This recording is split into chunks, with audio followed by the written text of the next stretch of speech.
للعلم عائشة كان لسانها قذرا فحاشا سبابا إلى أقصى درجة.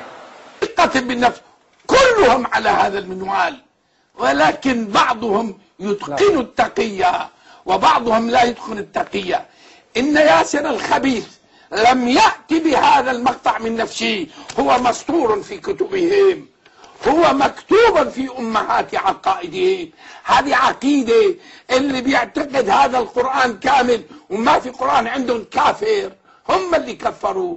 اللي يقول اللي يحبوا الصحابة عندهم كافر، ووصلوا إلى درجة يقولون اللي ما بيلعن، اللي ما يلعن، يعني أنت ما حبيت أبا بكر، ما حبيته، أنت كافر حتى تلعن أبا بكر وحتى تلعن عثمان. ما هو فاضي يسمع هذا الكلام الذي تهتز منه الجبال وتتقطع به الأرض، لأنه ينقل من الإيميل، لأنه جاء مدد من المهدي. إننا سنظل في هذه القناة وفي غيرها ندافع عن أصحاب رسول الله صلى الله عليه وسلم، ندافع عن كتاب الله. هذه البدعة الجديدة والخبث الجديد اللي جاءوا به باسم قراءة يتواكى على آل البيت، وهو أشجع منهم وهو أعلم منهم الذين هم ورواة هذه القراءة. أتحداه، وإذا كان أدنى أنا أحكي عن أدنى وعلى غيره وعلى أقرب وعلى أعلى. أنت قلت 100 مليون، والله $1,000,000 لمن يأتي برواية متواترة عن آل البيت تخالف هذا الكتاب.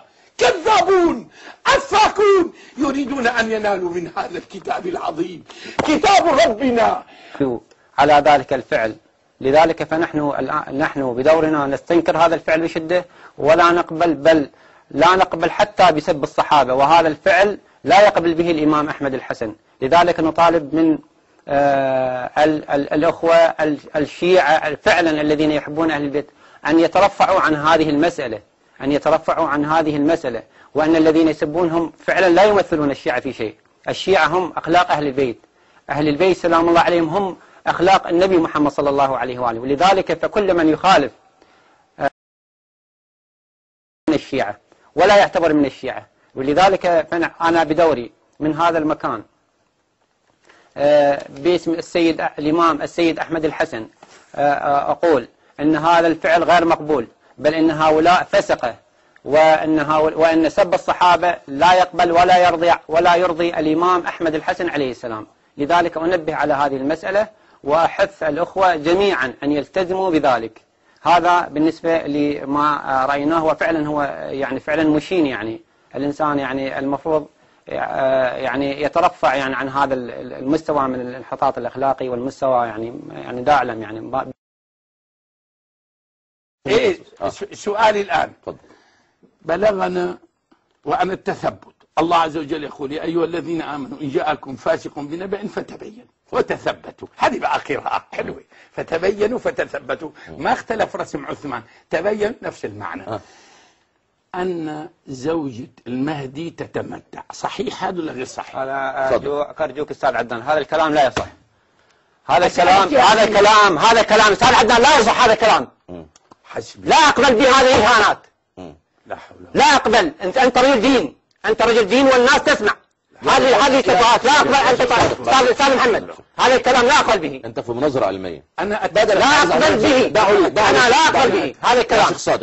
يحترم مقدسات. أنا جالس هنا في مناظرة علمية والرد بالأنبياء. هذه أيها المسلمون، والله ما فعلت ذلك إلا عمدا وما أسأت الأدب. سألته سؤال، فالتمتع عندهم سنة شرعية، فسألته هل هذا في تمتع؟ الشيخ عدنان أرجوك رجاء، أنا ما هذا الكلام ليس مدار البحث، وأنت تقول أنا أبو مدار البحث. أنا لا أقبل أنت تقاطعني عندما تخرج، وأنا من حقي أن أقاطعك عندما تخرج من هذا المسألة. تفضل يا شيخ، تفضل. أنا لا أقبل هذا الكلام. خارج برا، عايز يهديك، عايز يهديك كل سبب العلم. هنسمع العلة.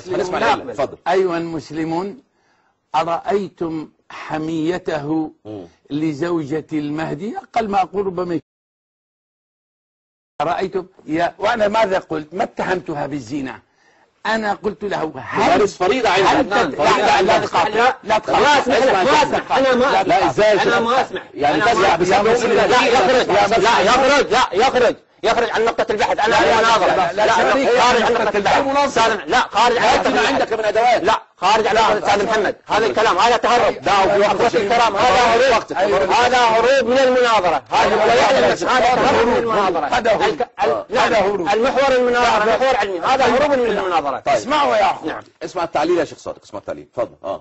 أنا اطرحت سؤال استبياني لم أتهم معاذ الله السماء ما أتهم. أما مجرد السؤال عن زوجة النبي ثار، يا ليته ثار. ليس لنا علاقة بهؤلاء الذين نحن يا ليته ثار، لكن جلس هكذا لما سمع ذاك الوقت الحقير الخبيث ياسر وهو يتهم عائشة، فجلس هكذا. والله يا عمر لا يكون لي بينك وبينك شأن لأنكم ما تحضروا المقاطع. جلس هكذا وقال إمامنا المهدي دقيقتين أتكلم. إمامنا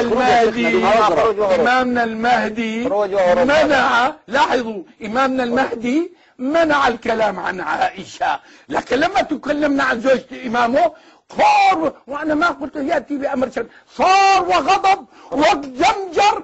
أما على أم المؤمنين فما رأينا زوجة قلنا قولنا فيها الذي أدعى أمير المؤمنين وانتهت المسألة. وقعت في فخ يا سيد صادق، وقعت في فخ. أي فخ وقعت في أستاذ محمد؟ أيوة نصب لك الشيخ فخا وقد وقعت فيه.